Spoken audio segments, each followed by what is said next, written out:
नमस्कार दोस्तों, हम सच न्यूज में आप सभी का स्वागत है। मैं अनिल अंचल लेकर हाजिर हूं सागवाड़ा शहर सहित आसपास की खास हलचल को। तो फिर चलिए खबरों के सिलसिले को आगे बढ़ाते हैं।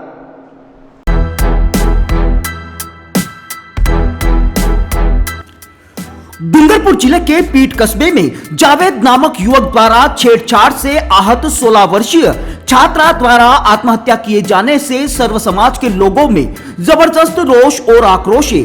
आज दिन भर पीट कस्बे में बड़ी संख्या में सर्व समाज के लोग एकत्र हुए तथा आक्रोश व्यक्त किया। इस दौरान सागवाड़ा विधानसभा क्षेत्र के विधायक शंकरलाल डेचा भी पहुंचे। ऐसे में उन्होंने क्या कुछ खास कहा, उससे रूबरू करवाए। इससे पहले बता दें कि पीट निवासी 16 वर्षीय आयुषी पाटीदार पुत्री जगदीश पाटीदार 12वीं क्लास की छात्रा थी। परिजनों के अनुसार 14 दिसंबर को वह बीएसटीसी का फॉर्म भरने के लिए घर से निकली थी। इसी दौरान गांव का युवक जावेद पुत्र मुश्ताक टिटोया उसका पीछा करने लगा और जहां जहां वह गई वहां तंग करता रहा।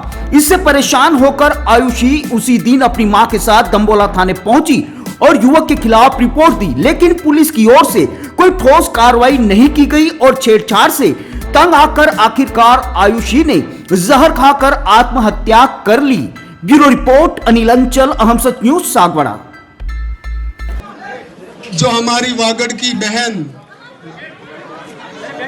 आयुष पाटीदार के साथ में जो घटना घटी है, हमारा पूरा हिंदू समाज शर्मिंदगी महसूस कर रहा है।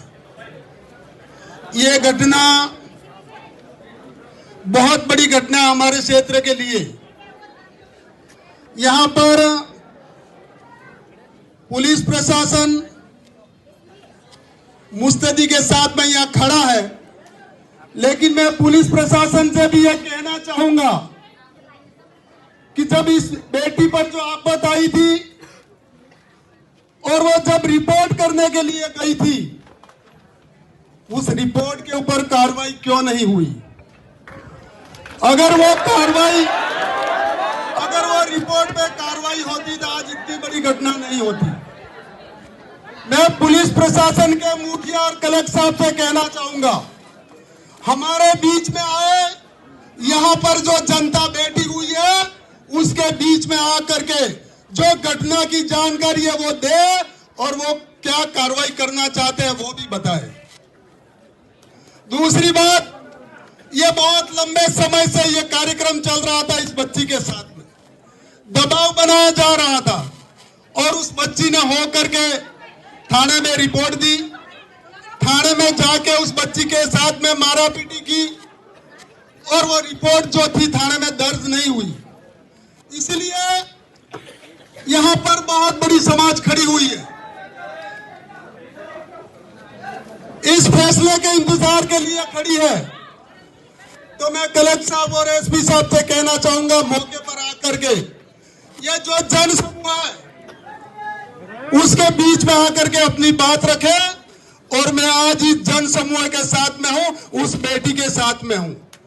जब तक न्याय नहीं होता है हम यहीं पर डटे रहेंगे, क्योंकि यह घटना कोई छोटी घटना नहीं है। ये आने वाले समय में और भी बड़ी घटना हो सकती है।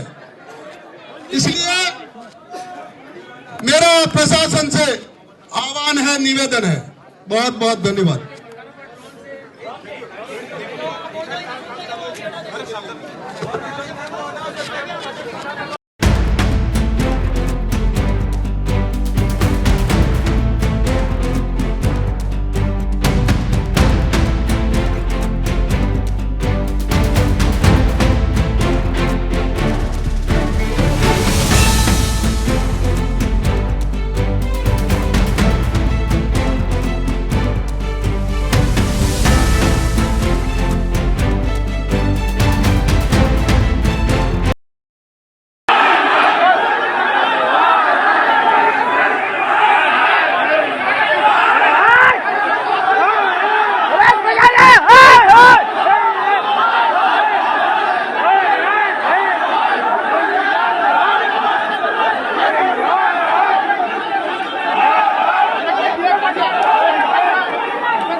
अपूर्वा, मेरी घड़ी कहाँ है? वहीं पे रखी है, देखो अलमारी में। यार अपूर्वा क्या हुआ? मैं ऑफिस के लिए लेट हो रहा हूँ। मेरा नाश्ता कहाँ है? आई बाबा, सब रेडी है। सुनिए, आपको नहीं लगता हमें नए मकान के बारे में सोचना चाहिए? इस हालत में इतने कम स्पेस में ये घर मुझसे मैनेज नहीं हो रहा। पर अपने पास इतना बजट ही नहीं। अपूर्वा, जिम्मेदारियां जिम्मेदार होती है बदलाव के लिए। अक्सर बदलाव ख्वाहिशों के मायने बदलता है। जरूरतें ख्वाहिशों की बुनियाद है और मंजिल ख्वाहिशों को जीलना है। आप भी अपने ख्वाहिशों को पूरा कीजिए नेमीनाथ के साथ। नेमीनाथ नगर आवास योजना, जो कि एक संपूर्ण रेजिडेंशियल सोसाइटी का अनुभव कराती है, यानी भीड़ भाड़, शोर शराबा व पॉल्यूशन से दूर प्राकृतिक सौंदर्य के बीच इको फ्रेंडली एनवायरनमेंट में प्रॉपर एमिनिटीज के साथ एक विकसित नगर, जिसमें संपूर्ण वास्तु आधारित मकान, परिसर के अंतर्गत मकान के आगे 30 फीट चौड़ी सड़क व मुख्य सड़क 40 फीट, संपूर्ण सीसी रोड और इसके साथ ही रोड लाइट की उत्तम सुविधा। सागवाड़ा के नेमिनाथ नगर में इन्हीं समस्त खूबियों के साथ खरीदिए सबसे कम कीमत में अपना मकान। सोसाइटी में 1, 2 व 3 BHK मकान के अनुसार ब्लॉक्स निर्मित किए गए हैं। इसके साथ ही पाएं आसान लोन प्रक्रिया व साथ में 100% लोन की सुविधा। योजना के अंतर्गत मात्र 128 मकान जल्द से जल्द आवास योजना का लाभ उठाएं। अधिक जानकारी के लिए कार्यालय में संपर्क करें। नेमिनाथ नगर, गायत्री शक्तिपीठ के पास, सागवाड़ा।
हम फिर मिलेंगे ऐसी खास और अहम खबरों के साथ। तब तक के लिए जय हिंद, जय भारत। दोस्तों, अगर आपने हमारे चैनल अहम सच न्यूज को अभी तक सब्सक्राइब नहीं किया है तो इसे आज अभी और इसी वक्त चैनल को सब्सक्राइब करें, ताकि सागवाड़ा शहर से आसपास की ताजा खबरें आप तक पहुंच सके।